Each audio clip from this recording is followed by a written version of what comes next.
Circular circular में एक बात सर्कुलर परम्यूटेशंस में एक बात समझो कि सर्कल तभी बनता है जब किसी पॉइंट से स्टार्ट करके उसी पॉइंट पे वापस आना पड़े, अदरवाइज तो सर्कल नहीं बनेगा। इस बात का क्या इंपॉर्टेंस होता है अभी समझ में आएगा।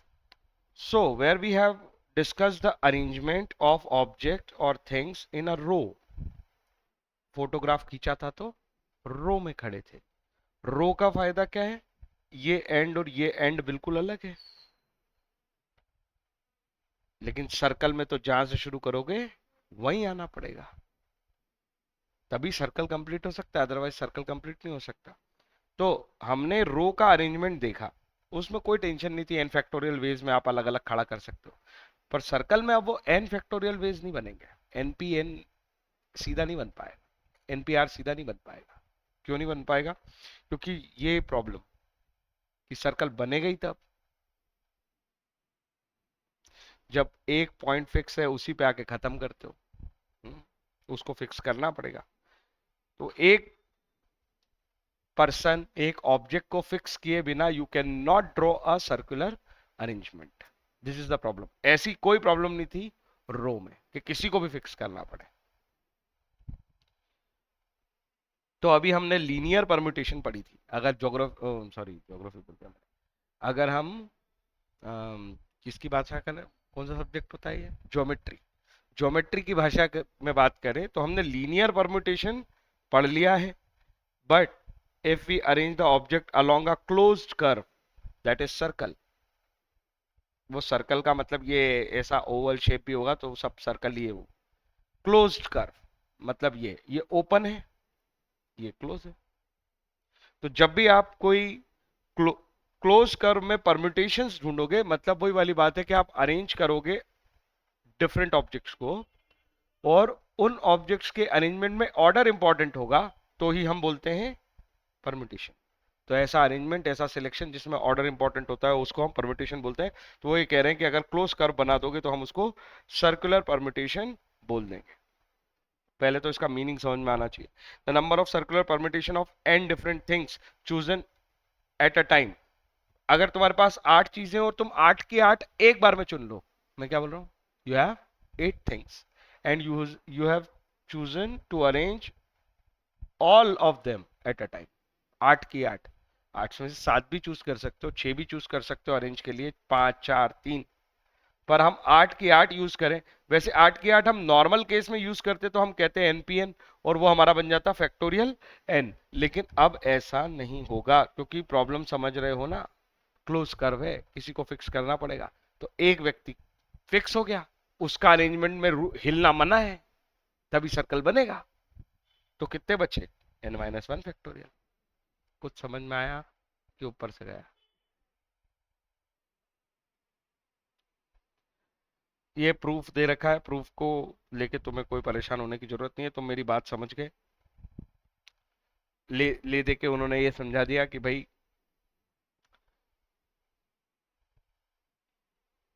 N P n upon n हो जाता है, इस वजह से n-1 फैक्टोरियल आ जाता है। आगे चलते हैं। ये समझ लो ना, n P n upon n हो जाता है में क्या होगा, ऊपर जैसे एन फैक्टोरियल अपॉन एन लिखा हो, तो आप क्या करोगे, n into n-1 upon n, वो एन से एन कैंसिल है, इसलिए क्या बच रहा है, इतना भी दिमाग को काफी है फूड। बात समझ में आई कि बेसिकली ये रोल हो रहा है। ठीक है, और दिखाना हो तो तुम देख सकते हो, बाकी तुम समझ रहे हो ना मेरी बात की सर्कल बनाना है तो हमें प्रॉब्लम क्या है। हुँ? आगे चलते हैं।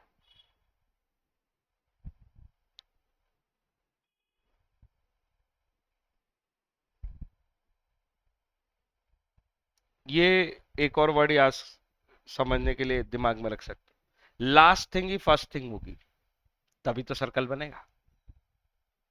जो लास्ट है वही फर्स्ट है, तभी क्या बन सकता है, क्लोज सर्कल या क्लोज अरेंजमेंट। कोई डाउट? तो इतनी चीज भी अगर दिमाग में सेट होती है तो ठीक है, अगर और जरूरत पड़ेगी तो मैं फिर जाके डिटेल में बताऊंगा, मुझे नहीं लगता इससे ज्यादा जरूरत पड़ने वाली है।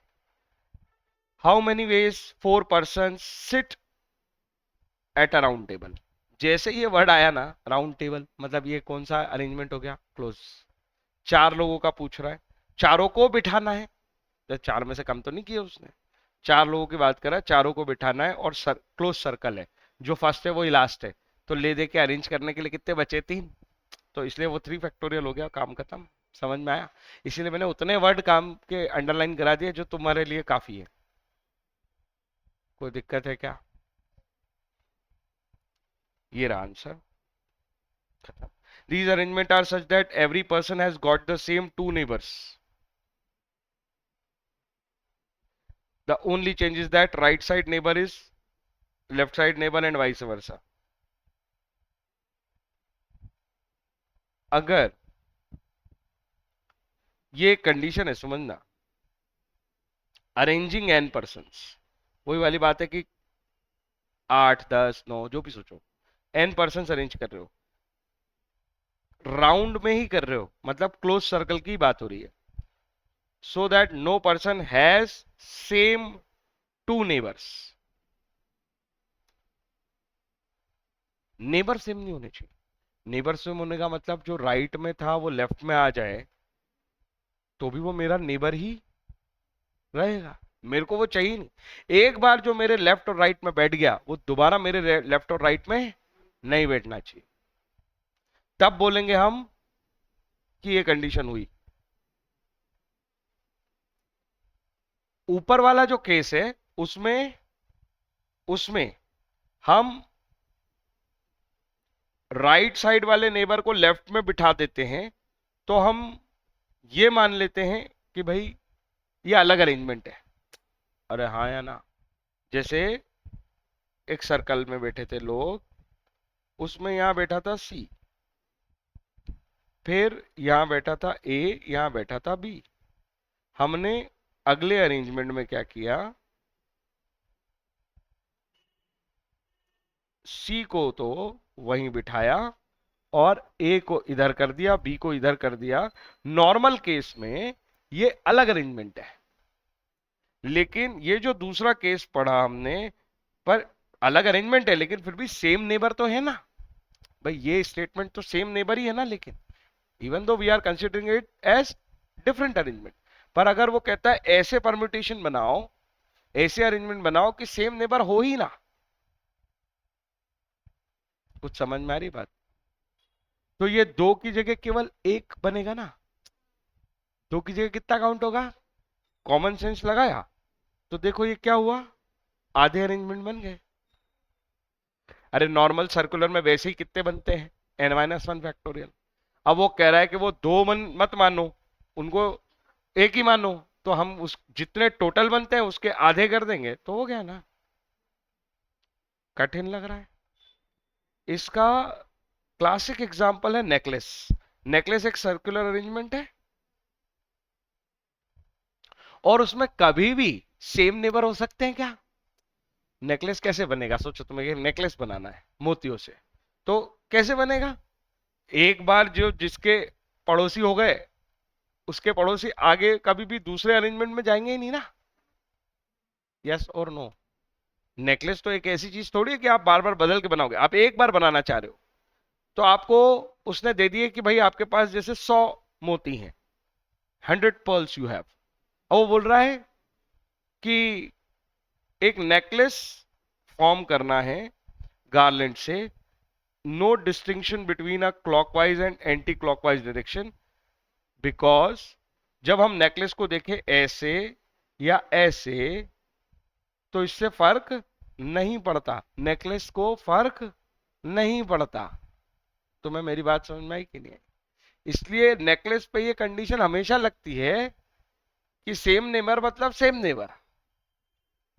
आप क्लॉकवाइज चले जाओ, कोई बंदा आपके क्लॉकवाइज बैठा है या एंटी क्लॉकवाइज बैठा है, इससे फर्क नहीं पड़ता।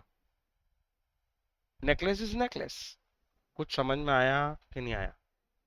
भाई टेबल पे लोगों को बिठाना था तो ये बात अलग अलग हो सकती है, नेकलेस में तो एक जैसे पर्ल है, वहां क्लॉकवाइज देखो या एंटी क्लॉकवाइज देखो कोई फर्क ही नहीं पड़ता, नेकलेस तो नेकलेस ही रहेगा ना।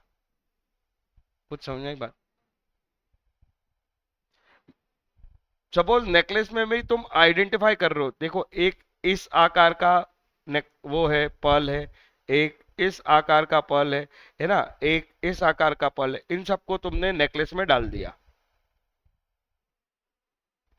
अगर इन चारों चीजों को नेकलेस में डालोगे तो मैं कह रहा हूं ये नेकलेस को तुम क्लॉकवाइज देखो या एंटी क्लॉकवाइज, इसमें कोई डिफरेंस नहीं कर पाओगे। यस और नो? सो यही कह रहे हैं, we can simply turn it over. अगर कोई एंटी क्लॉकवाइज है तो उसको बस जैसे ऐसे घुमा दो तो वो क्लॉकवाइज हो जाएगा, ऐसे घुमा दो तो एंटी क्लॉकवाइज हो जाएगा। तो सिर्फ घुमा देने से वो क्लॉक एंटी क्लॉक और वाइस वर्सा होते हैं। Hence the number of necklace formed with an beds, ये वही पर्ल्स चीजें, डिफरेंट कलर्स, सपोज वो डिफरेंट कलर की भी थी, है ना, मैंने शेप ले लिया और वो डिफरेंट कलर की भी थी, तो क्या फर्क पड़ जाएगा? तो ये नेकलेस वाला क्लासिक एग्जांपल है जो ऑटोमेटिकली कौन सा केस बनाता है, सेम नेबर एक ही है, कोई अंतर मत देखो उसमें, इधर लगाया था या उधर लगाया था। नहीं आया समझ? बता। एक ब्लैक के साइड में तुमने इधर ग्रीन रख दिया, इधर रेड लगा दिया, मैं कह रहा हूं इसको घुमा दो। अगर आपको ये लगता है कि ये अलग अरेंजमेंट है तो नेकलेस को ऐसे घुमा दो,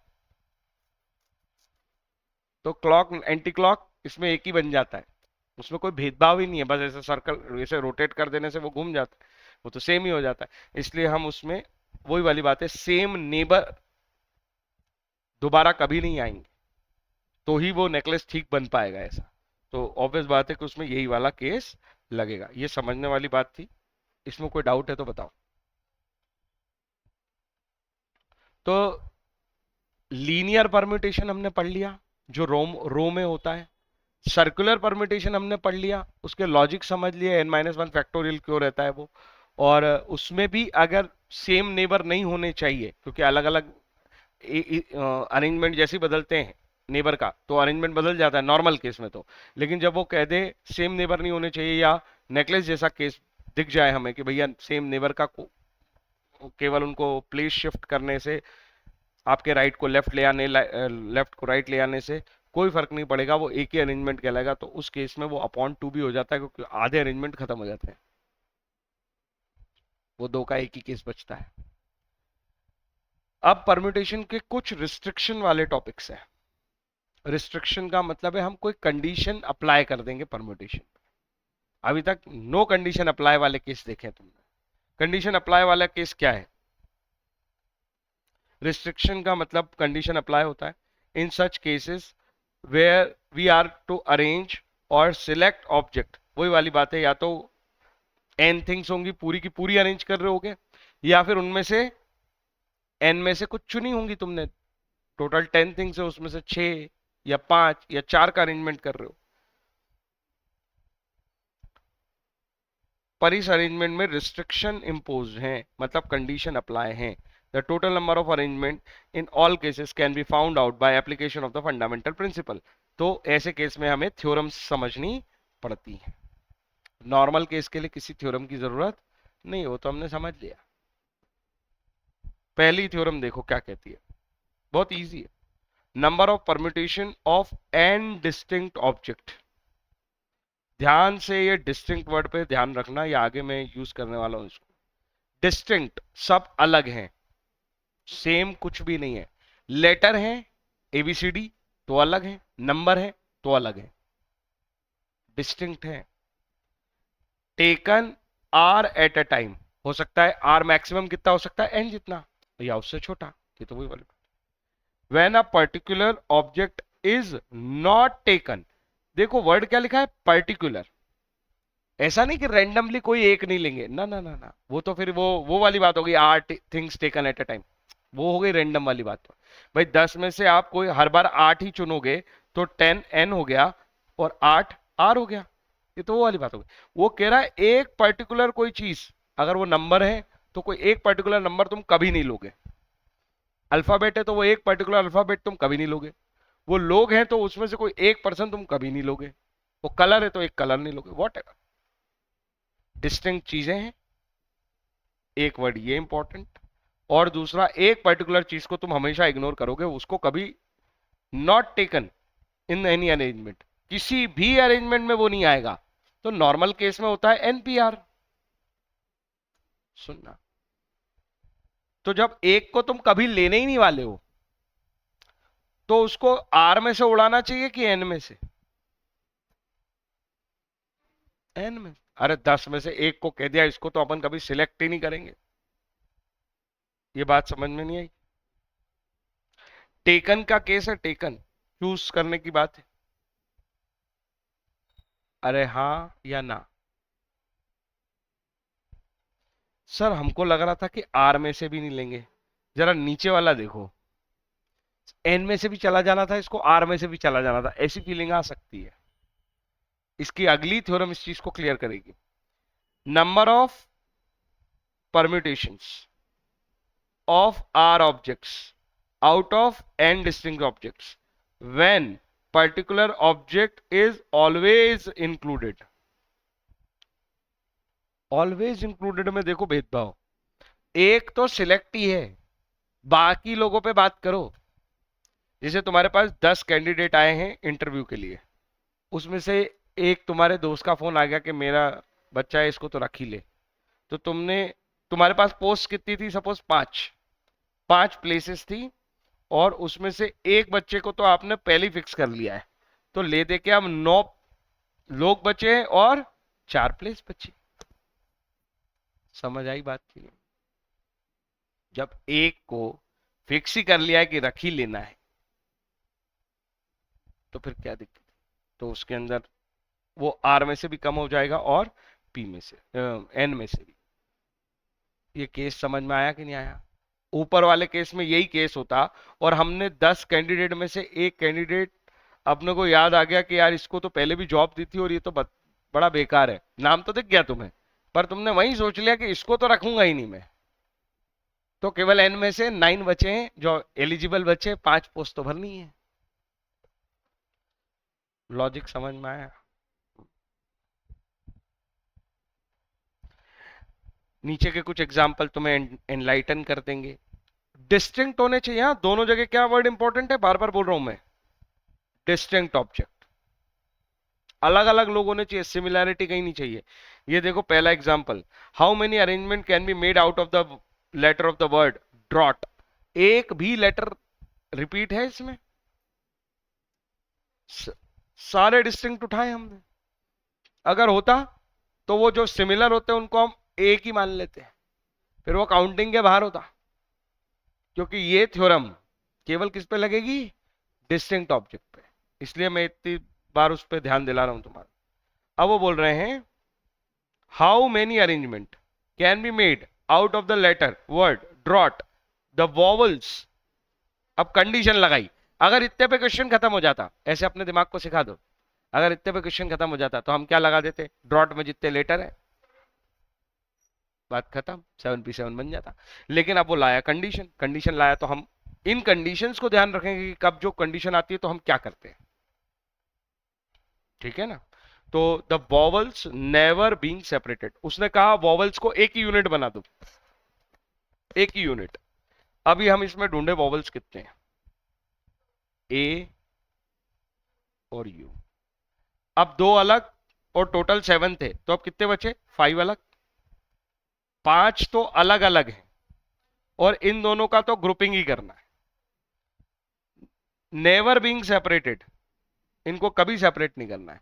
तो मेरे लिए वो 5 अलग और एक एयू अलग, इनका ग्रुप, टोटल मिला के मेरे पास हो गए 6p6 अरेंजमेंट। ये वही हो गया ना, एन भी हटा दी, एन में से भी एक एडजस्टमेंट कर दिया और आर में भी एडजस्टमेंट कर दिया। कोई डाउट है? लेकिन याद रखना, ये ए और यू आगे और पीछे दोनों हो सकते हैं, मतलब इंटरनली इनका 2p2 भी चलेगा। ये समझ में आया? और ये साइमल्टेनियस होगा इसलिए ये बात और इंपॉर्टेंट है, ये बात साइमल्टेनियस होगी, इसलिए कौन सा साइन आएगा, मल्टीप्लाई। तो 6p6 इंटू 2p2, ये आंसर आएगा 1440। कैलकुलेटर पे कैलकुलेट कर लो। मैंने तो करना सिखाया था इसको, वो फॉर्मूला लिखने की भी जरूरत नहीं है तुम्हें। 6 को पूरा ओपन कर दो 1 तक, 6 5 4 3 2, और वो 2p2 वाला 2 into 1 है, 1 तो क्या ही करेंगे, into 2, काम खत्म। आया कि नहीं आया समझ? नहीं आया? कैलकुलेटर चलाए बिना कैसे आ गया? चला लिया? कितना है उसमें? 720, आंसर ही नहीं है। वो 2p2 कौन मल्टीप्लाई करेगा, तेरा ध्यान ही नहीं है। ये देख कि मैंने यहाँ पे क्या लिखा था, ये देख क्या लिखा था। तूने केवल क्या सॉल्व किया है, तूने केवल ये 5 और इसको एक ही यूनिट बना के 6p6 लगाया। मैं बोल रहा हूँ ये आपस में भी तो ए यू और यू ए दो नहीं बनेंगे ये, अंदर भी तो अरेंजमेंट होगा जो अलग अलग माने जाएंगे। लेटर में मैंने बोला था कल भी, वर्ड बना रहे हैं तो उसमें मीनिंग मीनिंग का तो कोई लेना देना नहीं हो, तो आगे पीछे करोगे तो सब अलग अलग है। तो ये 2p2 मल्टीप्लाई भी तो कर। 2p2 कैसे मल्टीप्लाई करते हैं? तो हाँ, तो बस 2 और कर दे तो आंसर आएगा। वहां पे होगा 4 ऑप्शन में से एक 720। जो तुम सोच रहे हो ना, करता है इसे। आगे चलो। Show that the number of ways in which n books can be arranged on a shelf so that two particular books are not together. Two particular books are not together. लंबे तरीके से करेंगे एक बार अपन। Two particular books are always together. बोलो बोलो प्राणियों।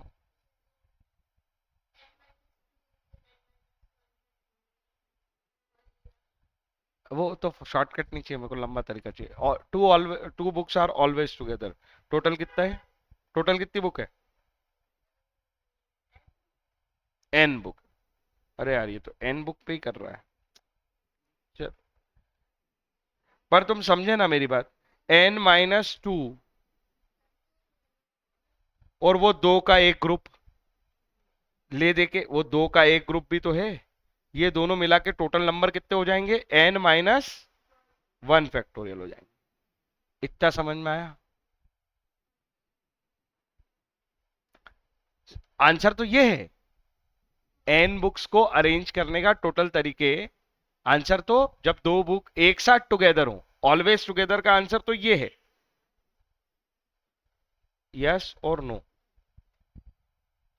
ये नहीं आया ना समझ में, घूम गई। दो बुक एक साथ रख दी तो बचे हुए नंबर कितने हैं? अरे ये 10 होती, इतना कंटेंट मत बना लो।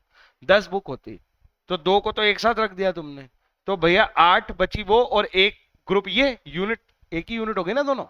तो ऑलवेज टुगेदर वाला केस बनेगा n-1 फैक्टोरियल। पर वो हमें पूछेगा नेवर टुगेदर। तो नेवर टुगेदर का मतलब है कि टोटल में से ऑलवेज टुगेदर को क्या कर दें हम, माइनस कर दें। टोटल कितने थे, n फैक्टोरियल। ऑलवेज टुगेदर कितना था, n-1 फैक्टोरियल। तो n को अगर अपन ओपन करें तो ये क्या हो जाएगा, n-1। ये 2p2 का वो 2 बच रह गया यार, सॉरी। n-1 फैक्टोरियल और इन दोनों का आपस में arrangement 2p2, 2p2 base into 2 भी तो होगा इसमें। अरे हाँ कि ना, हाँ। तो ऑलवेज टुगेदर का इंटू 2 भी है। तो ये n-1 ऐसा इसलिए ओपन किया ताकि मैं n-1 को क्या ले पाऊं, कॉमन। अगर मैं n-1 को कॉमन ले लूंगा तो क्या बचेगा, तो आंसर क्या हो गया, n-1 फैक्टोरियल इंटू n-2। बहुत कठिन नहीं है, कभी बनाना भी है तो तेरे को समझ में आ गया?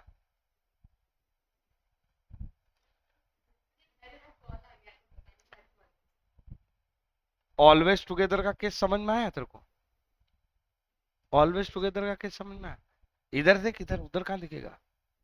ये 10 बुक है तेरे पास, 10 में से 2 को हमेशा साथ रखना है, ऑलवेज टुगेदर कंडीशन है। तो 8 बचेगी जो बाकी हैं, वो 2 तो साथ ही रहेंगी। तो टोटल मिला के ये 2 की 1 यूनिट बन गई और बची हुई 8 है। तो 9 फैक्टोरियल तो यहां से बन गया।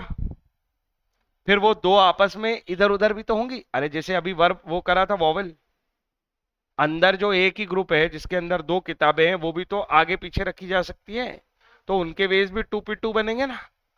तो आंसर बन जाएगा 9 फैक्टोरियल इंटू 2। ये समझ में आ गया। पर अगर क्वेश्चन नेवर टुगेदर पूछते, ये तो कौन सी कंडीशन सीख ली हमने, ऑलवेज टुगेदर। अगर क्वेश्चन नेवर टुगेदर पूछते तो क्या करोगे?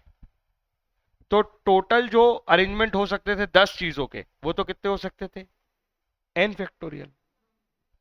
ऑलवेज टुगेदर को अगर मैं उसमें से माइनस कर दूं तो नेवर टुगेदर ही बचेगा ना। अरे टोटल केसेस में से हमेशा साथ रहने वाले केस को हटा दूं तो कौन से केस बचेंगे? हाँ, नेवर टुगेदर। तो नेवर टुगेदर में टोटल तो n फैक्टोरियल है और ऑलवेज टुगेदर तो ये है। तुम इसमें से इसको माइनस करोगे नंबर में तो यही आंसर आ जाएगा। अरे समझ में आया, n फैक्टोरियल का आंसर और इसका आंसर यही माइनस करो, यही आंसर है। इसके आगे तो हम शॉर्टकट बनाने गए। समझ में आई बात? पहली बात तो यही क्लियर कर लो। ये तो हो गया 10 फैक्टोरियल 9 फैक्टोरियल इंटू 2, ये आंसर है नेवर टुगेदर का। पर इसको शॉर्टकट बनाने के लिए हमने इसको क्या कर लिया, n को थोड़ा ओपन करा। थोड़ा ओपन मतलब पता है ना क्या होगा, n फिर उसका n-1 फैक्टोरियल, ये तो पता है ना, 10 इंटू 9 फैक्टोरियल जैसा। फिर इधर भी क्या आ गया, 9 फैक्टोरियल इंटू 2। वो 9 फैक्टोरियल कॉमन आ जाएगा ना, बस वही n-1 कॉमन आ जाता है और n-2 तो बचता ही है, माइनस साइन लगा था। अभी भी ये कहानी अच्छे समझ में आई कि नहीं आई? सोच ले, अभी पूछ ले। ऑलवेज टुगेदर, नेवर टुगेदर कठिन है तो बताओ, लेकिन डिस्टिंक्ट चीजों पे चल रही है सब बातें, सब अलग अलग हैं। अब देखो थोड़ा सा माहौल बदलेगा। 6 बुक इकोनॉमिक्स की, 6 बुक किसकी, 3 बुक किसकी, मैथ्स की, और 2 बुक किसकी, अकाउंट्स की। टोटल मिला के वैसे बुक्स कितनी है तुम्हारी, 6 और 3 9 और 2 11। In how many ways can these be placed on a shelf, एक शेल्फ में रखना है।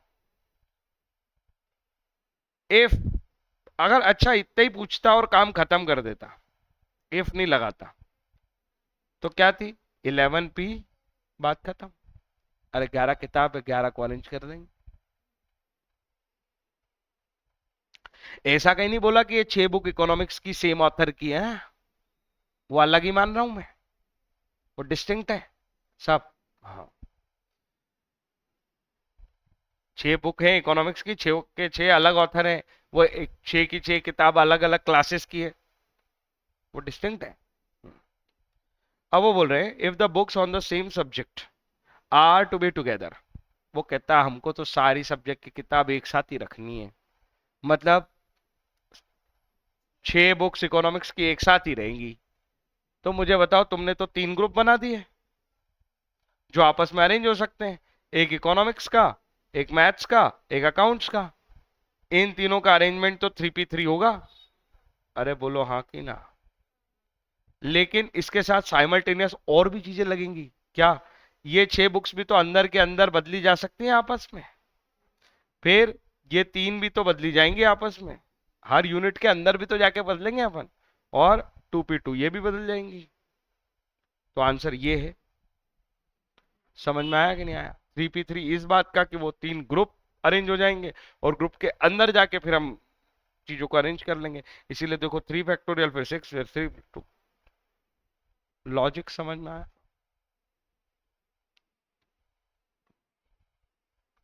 How many different numbers can be formed by using any 3 out of 5 digit. देखो फिर से डिजिट डिस्टिंक्ट है, मैं हर बार प्रूव करा रहा हूं कि मैं जो भी कुछ कर रहा हूं वो डिस्टिंक्ट चीजों पे कर रहा हूं। अरे नहीं तो केस 11 p11 और ये अलग अलग अरेंजमेंट होते ही नहीं है 6p6 3p3। अगर वो अलग किताबें नहीं होती, एक ही क्लास की, एक ही ऑथर की, एक ही जैसी किताब होती, तो काय का अरेंजमेंट। समझ में आई बात। फिर केवल 3p3 पे मामला खत्म था। आगे देखो, ये फिर से पांचों डिजिट अलग है, 1 2 3 4 5। फिर वो बोल रहा है how many different numbers can be formed, कितने नंबर बना देंगे अपन अलग अलग। No digit repeated in any number, no digit repeated in any number. बोलो बोलो।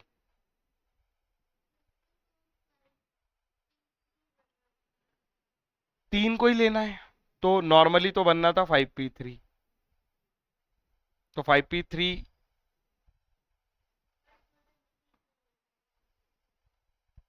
क्यों 5p3 में कौन सा रिपीट करने वाले हो, इसमें कहाँ रिपीट होगा, ये रिपीटेशन का केस है क्या।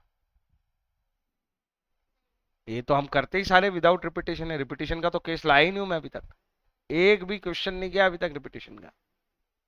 ये 5p3 है विदाउट रिपीटेशन भाई, आंसर आ गया। नहीं आया ये समझ।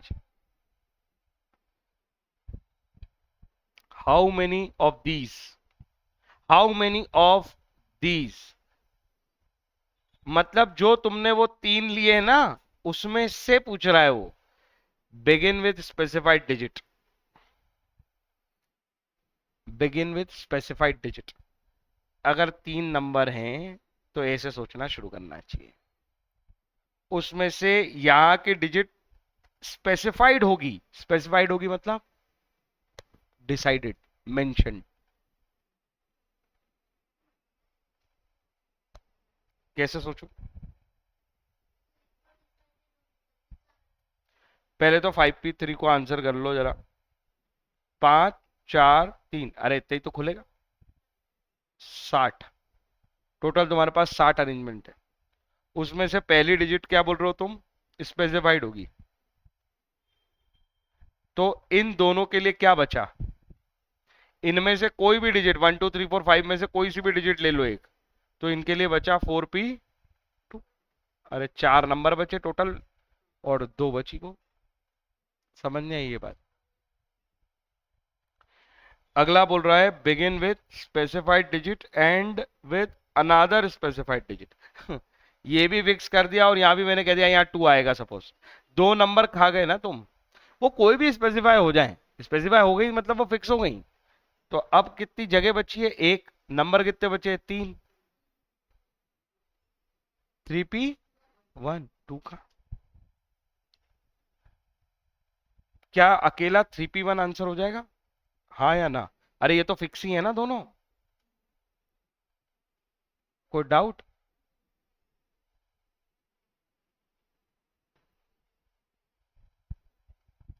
How many 4 digit numbers can B form out of digit, फिर से देखो सारी डिजिट डिस्टिंक्ट है।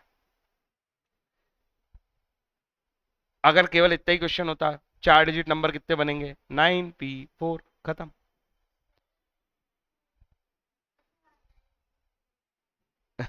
आ गई है मेरे चक्कर में। अरे प्राणी, उसमें ना वो डिजिट काउंट करके देख लेना, बीच में से खा जाता है वो 9 नहीं है, उसमें 4 नहीं दिख रहा है, 6 भी नहीं दिख रहा है, 7p4। तो केवल ऐसे दिखने और 9 तक जा रहे, हो गए 9 हो गए, ऐसा नहीं है। इफ नो डिजिट, अब कंडीशन ले आया, ये तो आंसर हो नहीं सकता फिर। If no digit is repeated in any number, sir इसका आंसर भी यही रहेगा, यही सिखा रहा हूं बार बार। अरे नो रिपीटेशन की कंडीशन पे ही लाते हैं हम, ये रिपीटेशन में तो ये कुछ और हो जाएगा। अभी रिपीटेशन सिखाऊंगा, एन की पावर आर, ऐसा होता है रिपीटेशन, इतना बड़ा। अगर तुम सारी कितने डिजिट लेना चाहते हो, 4, तो इसका आंसर क्या होता है पता है, 7 की पावर 4। इतने रिपीटेशन के साथ नंबर बना दोगे, 7 × 2 = 2 3 4, 2401। और यहां अपने बन रहे मात्र 7 6 5 4 7 6 5 4।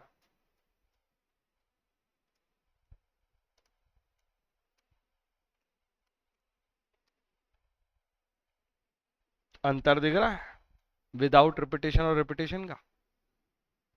विदाउट रिपीटेशन अपन केवल 840 अरेंजमेंट बना पा रहे हैं, और वो कितने बनाता? 7 के 7 रिपीट चारों नंबर रिपीट हो सकते थे, तो 2401। कुछ समझ में आया कि नहीं आया? हाँ। तो ये विदाउट रिपीटेशन ही है सर, डिस्टिंक्ट वाला केस। उसी के लिए वो एनपीआर है। डेफिनेशन पढ़ लो जाके कल एनपीआर की, जाओ पेज पलटो, एनपीआर की डेफिनेशन दिखा देता हूं मैं। ये क्लैरिटी बार बार जरूरी है, क्योंकि वो रिपीटेशन नॉन रिपीटेशन अभी कहानी आने वाली रिपीटेशन की। परमुटेशन,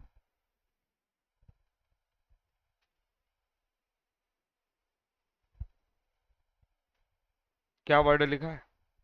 लिखा है विदाउट रिपीटेशन, एनपीआर निकालने के लिए। पहली चीज ये लिखी है, देखो, ये जो एनपीआर की कहानी है वो केवल किस पे लग सकती है? डिफरेंट ऑब्जेक्ट्स पे।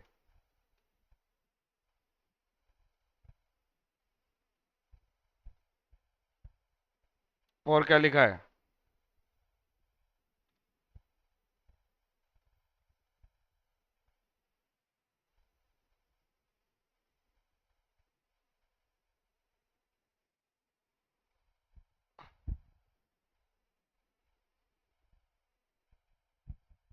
क्लियरली इसलिए लिखा नहीं है क्या? कहीं होना चाहिए, कहीं तो होगा ये वर्ड।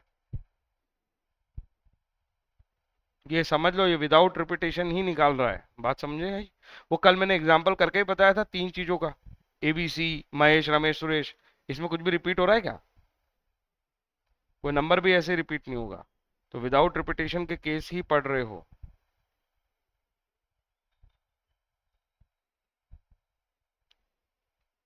जो अभी दिख नहीं रहा है होगा, रिवाइज करना मिल जाएगा। ये सब विदाउट रिपीटेशन के ही है एनपीआर। उसका तो कंसेप्ट ही अलग है, उसके तो एन की पावर आर कंसेप्ट है, विथ रिपीटेशन। तो ये कंसेप्ट हो जाता है उसमें तो।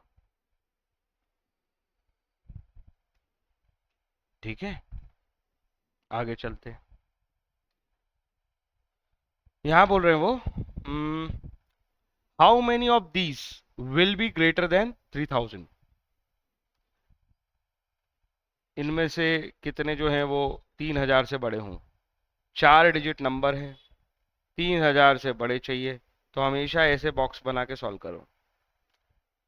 यहां पे 3 आ सकता है, बोलो। केवल 3 आ सकता है कि और भी कुछ आ सकता है? क्या क्या आ सकते हैं? 5 7 8 9, इतने आ सकते हैं। इनमें से कुछ भी आएगा तो पक्का 3000 के ऊपर बनेगा, और अगर वो 2 या कुछ आ गए 1, तो ये 3000 के ऊपर नहीं बनेगा। इसलिए इस जगह के लिए फिक्स हो गई जगह। कितने अवेलेबल हैं? 1 2 3 4 5। इन्हीं 5 में से कोई एक चाहिए। अब इन 5 में से कोई एक इधर चला गया, और टोटल 7 थे, तो इनके लिए बचे कितने हैं? हाँ, ऐसे वही थ्योरम लग रही है कि एक को फिक्स कर दिया उधर, और 3 जगह है। ये बात साइमल्टेनियस लगेगी कि अलग अलग? अरे ये अरेंजमेंट साइमल्टेनियस लगेंगे ना भाई, एक साथ ये दोनों कहानी चलेगी ना। साइमल्टेनियस मतलब मल्टीप्लाई, वो जो सिखाया था। तो 5p1 इंटू 6p3, ये आंसर आएगा। 5p1 तो 5 एक ही बार आएगा, 6p3 में 6 5 4, 5 इंटू 6 इंटू 5 इंटू 4। तुम कैलकुलेटर चला नहीं रहे हो, है ना? क्या सोच रहे हो? अपने आप चल जाएगा वो।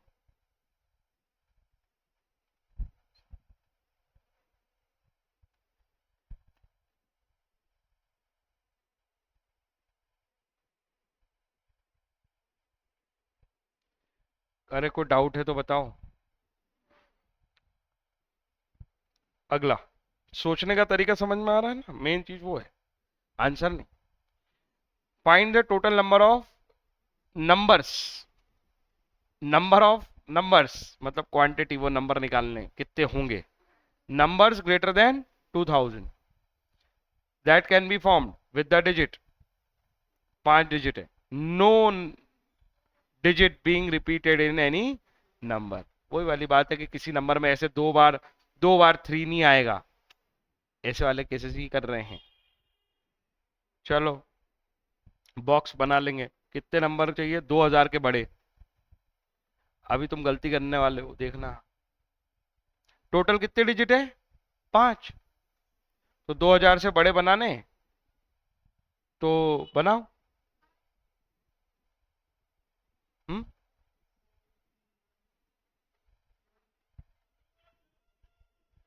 क्या बोल रहे हो, सुनाई नहीं दे रहा है। 4p1, क्यों? 2 3 4 5 में से सर कोई एक आएगा, एक तो आ नहीं सकता, इसलिए इसकी जगह फिक्स कर दी हमने 4p1। बचे हुए के लिए कितनी जगह बची, 3 जगह।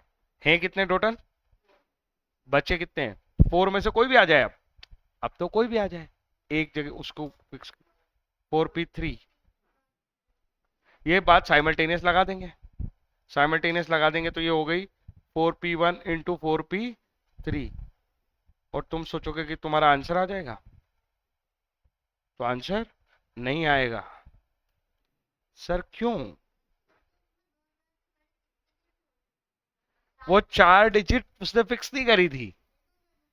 तो वो क्या हो सकता है, वो नंबर 4 डिजिट भी हो सकता है और 5 डिजिट भी। टोटल अपने पास अवेलेबल 5 डिजिट है ना, यहाँ बीच में और लगा तो मजा तो अब आएगा। प्लस, या तो वो 4 डिजिट नंबर होगा, या तो वो साइमल्टेनियस थोड़ी आएगा, या तो 4 डिजिट होगा या तो 5 डिजिट होगा। हाँ या ना। हाँ, वो जो और बोल रहे हैं ना अपन, इसलिए ये क्या आएगा। ऊपर वाली कंडीशन साइमल्टेनियस थी, 4p1 4p3, पर पांचवी वाली बात, पांच वेल नंबर वाला नंबर भी तो हो सकता है, क्योंकि ऐसा कुछ थोड़ी बोला है कि 4 ही डिजिट चूज करनी है। पिछले क्वेश्चन में वहीं रुक गए थे, क्योंकि उसने बोला था कि 4 ही डिजिट चूज करनी है। ये देखो, 4 डिजिट नंबर बनाना था। यहाँ कहाँ बोला है कि हमको इतने डिजिट नंबर बनाना है, उसने तो कहा how many number of numbers, वो तो पूरी क्वांटिटी पूछ रहा है यहाँ। जब 5 डिजिट दिए तो 4 डिजिट के नंबर भी बड़े बनेंगे, 5 डिजिट वाले भी बड़े बनेंगे, और कोई नंबर क्यों नहीं सोच रहे, क्योंकि बाकी सब तो छोटे ही बनेंगे। हमें तो केवल ग्रेटर वाले पता करना है। और ये और वाली बात समझ में आ रही कि नहीं आ रही, ये इंपॉर्टेंट है। अब चलो, 5 डिजिट पे तो कोई कंडीशन ही नहीं है बॉस। 5 डिजिट का नंबर 2000 से छोटा हो सकता है, जीरो है भी नहीं उसमें, डिजिट्स में जीरो, जीरो होता तो चलो कुछ और सोचते। तो ये तो सीधा 5p5 लगा दो। समझ में आई बात। 5 4 3 2 1, ये 120 है, और ऊपर वाला कितना है, वो है, वो 4 को ओपन करूं तो 4 3 2, और इंटू 4 प्लस 120, 216।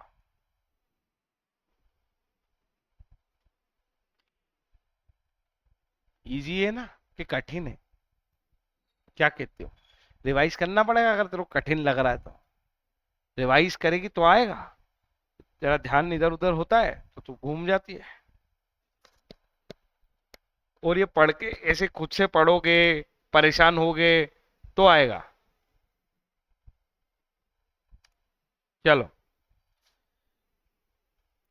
अगला question. There are 6 students, 2 are Indians, 2 are Americans, and remaining 2 are Russians. हो गए ना, 6, 2 4 6। अब क्या बोलते हो, they have to stand in a row, linear arrangement में है for a photograph, so that 2 Indians are together, वो इंडियंस जो है वो साथ ही रहेंगे। 2 अमेरिकन आर टुगेदर, वो अमेरिकन भी साथ रहेंगे, तो अपने आप बात हो गई ना, रशियन भी साथ ही रहेंगे। Find the number of ways in which they can do so. अब इससे इजी क्वेश्चन क्या होगा, अरे तीनों ने ग्रुप बना लिया, 1 2 3, तो इनके अरेंज, इस ग्रुप के अरेंजमेंट का ही हो गया 3 फैक्टोरियल। तो दूसरी बात, इनके अंदर के अरेंजमेंट भी हो जाएंगे, तो 2 2 2। अरे क्या है इसमें, 2 इंटू 2 8 तो ये, और 3 का हो जाएगा 6। 48 वेज में फोटो खिंचा सकते हैं। नहीं आया समझ? एक एक सेकंड का क्वेश्चन है, अगर कंसेप्ट समझ में आ रहा है तो। आगे। हाँ, ये भी एक इंटरेस्टिंग केस होता है, स्पेशल केस है। A family of 4 brother 3 sister, 4 भाई है 3 बहनें, टोटल 7 लोग हैं। Is to be arrange for a photograph. फिर से वो फोटोग्राफ में खड़े हो रहे हैं, लीनियर अरेंजमेंट है। In how many ways can they be seated if all sisters seat together? अभी पहला केस तो ये है, all sister sit together. Already ऐसे क्वेश्चन कर चुके हैं अपन कितनी बार। ऑल सिस्टर सिट टुगेदर, तो ऑल सिस्टर तो हो गई एक ही यूनिट। तो 4 ब्रदर हो गए अलग से, और वो एक ही ग्रुप हो गया सिस्टर का। तो एक अरेंजमेंट तो ये हो जाएगा 5 चीजों का, 5p5। साइमल्टेनियसली अंदर कितनी सिस्टर बैठी है ग्रुप में? 3। तो 3p3 वो हो जाएगा। 5p5 तो 120 होता ही है, कितनी बार कर लिया ये। और 3p3 में 3 इंटू 2 6 होता है, तो 120 इंटू 6, 720 आंसर। ये देखो कितनी जल्दी आया, समझ आया? ध्यान से खुद से बैठ के ऐसे करोगे, अभी तो हाँ हाँ कर लो, कोई दिक्कत नहीं है, तब स्पीड और एक्यूरेसी बन जाएगी। हम खुद से कैसे करेंगे सर? करके देखो, पता चल जाएगा कैसे करोगे। नहीं बनेगा तो मुझसे पूछना। दूसरा कंडीशन, ये सब कंडीशनल है ना ये बातें। नो टू सिस्टर्स, अगर ये कंडीशन नहीं होती तो क्या होता सर? 7p7, बात खत्म।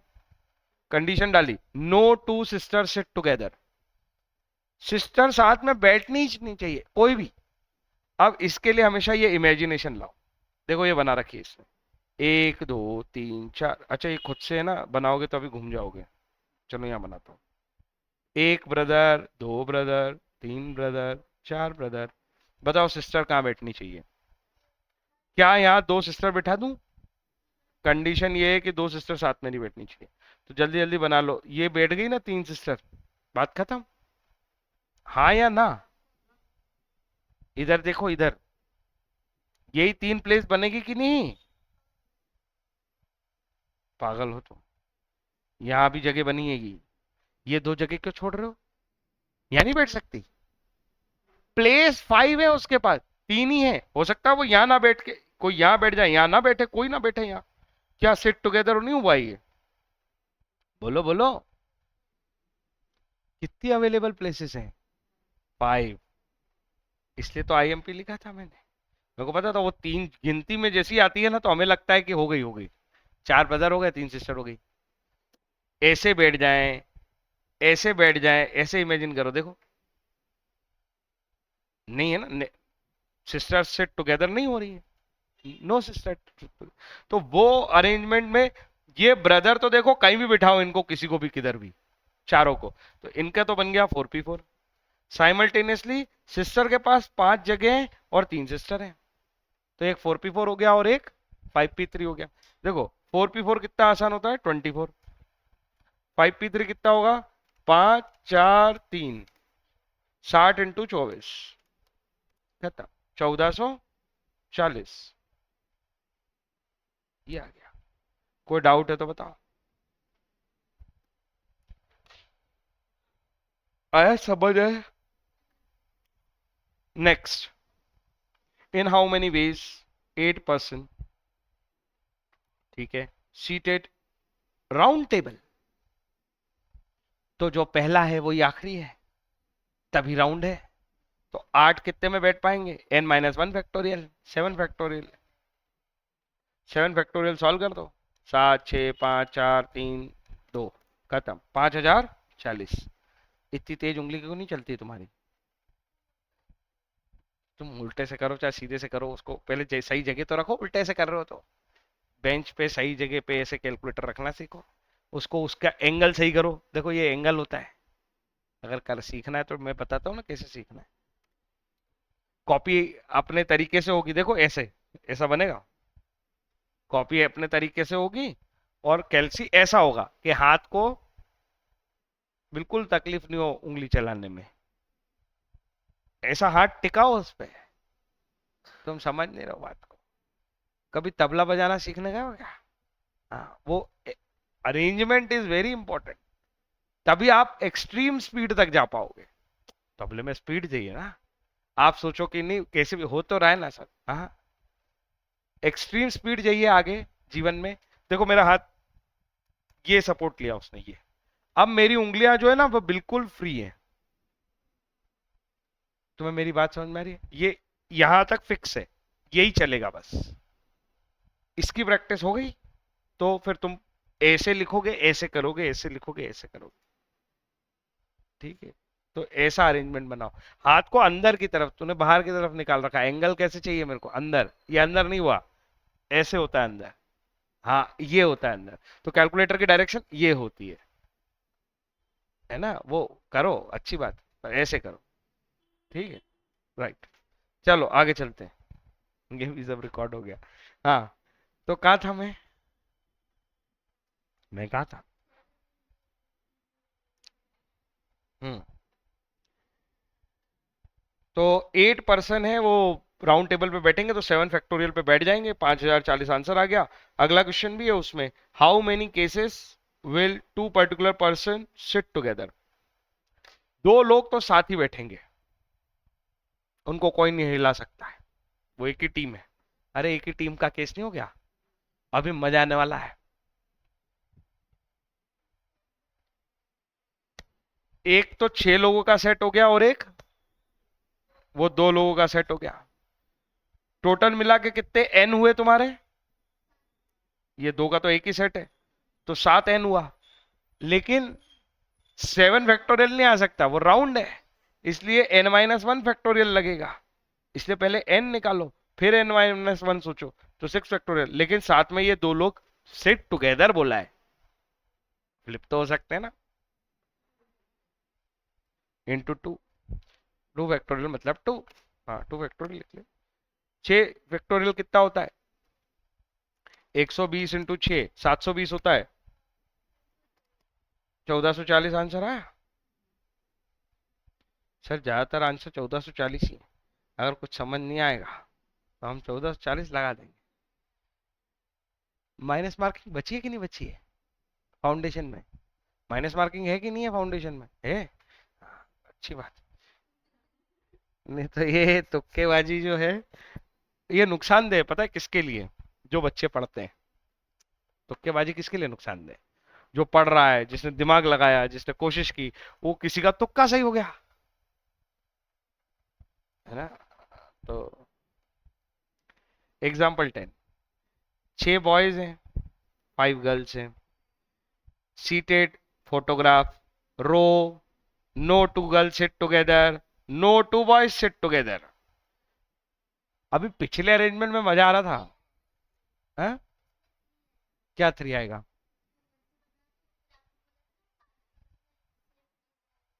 अभी है ना, ऊपर में एक अंतर बताऊं। मैंने यहां जब केस बनाए थे, सुनना मेरी बात, यहाँ पे बॉयज ब्रदर जो है वो सिट टुगेदर हो रहे थे, अगर ऐसा केस बन जाता तो। और कई कंडीशन नहीं थी कि ब्रदर साथ में नहीं बैठेंगे, देखो कोई कंडीशन नहीं, ब्रदर कहीं भी बैठ सकते थे, साथ भी बैठ सकते थे। लेकिन अब उसने एक कहानी में ट्विस्ट डाला है, ये वाला पिछले क्वेश्चन से ये अंतर है। 5 गर्ल्स तो साथ नहीं बैठेंगी, वो तो ठीक है, उसने कहा बॉयज भी साथ नहीं बैठेंगे, अटका दिया उसने। कुछ समझ में आया कि नहीं आया? अंतर समझ में, अंतर समझना जरूरी था। ऐसे ही अरेंजमेंट सोचो, 6 बॉयज है, 5 गर्ल्स है, तो पहले एक बार मैं बॉयज बना देता हूँ। 1 2 3 4 5 6। 5 गर्ल्स को ऐसे कैसे बिठाऊं कि बॉयज साथ ना बैठ जाए? अगर मैंने गर्ल्स यहां से बिठाना शुरू करी, सोचना, एक जगह, 2 जगह, 3 जगह, 4 जगह, 5 जगह, नहीं बिठा सकता, ये अरेंजमेंट पॉसिबल ही नहीं है। कुछ समझ में आया क्या? अगर तुम उस एंड से भी बिठाना शुरू करोगे तो भी दिक्कत आ जाएगी। एकमात्र साधन है तुम्हारे पास कि गर्ल्स अब बीच में बैठेंगी, there is no other possibility at all. क्योंकि उन्होंने कह दिया बॉयज नेवर सिट टुगेदर, वो भी साथ में नहीं बैठने चाहिए। तो अब तो क्या बचा, गर्ल्स 5 है उनके पास 5 जगह, बॉयज 6 हैं उनके पास 6 जगह। तो 6p6 × 5p5। मेरे दिमाग में तो आप पता है क्या है, 720 × 120, बात खत्म। 86,400 वेज है। अरे 5p5 तो याद जाना चाहिए अब। 120 और 720, 6 और 4p4 24। नहीं आया समझ। 3p3 6, 2p2 2। कोई डाउट है क्या? चलो, इतना भी प्रैक्टिस हो जाए तो आराम से क्वेश्चन बनेंगे। ये इसको देख के क्या फीलिंग है तुमको, कल मेरे से ये डाउट पूछोगे तुम? कल पूछोगे है ना? ठीक है, कल पूछना। ऑलरेडी इस नोटेशन को हम ऊपर पढ़ के आए हैं, तो थोड़ा ढूंढना और फिर करना, मिलेगा रिवीजन करोगे तो। ठीक है।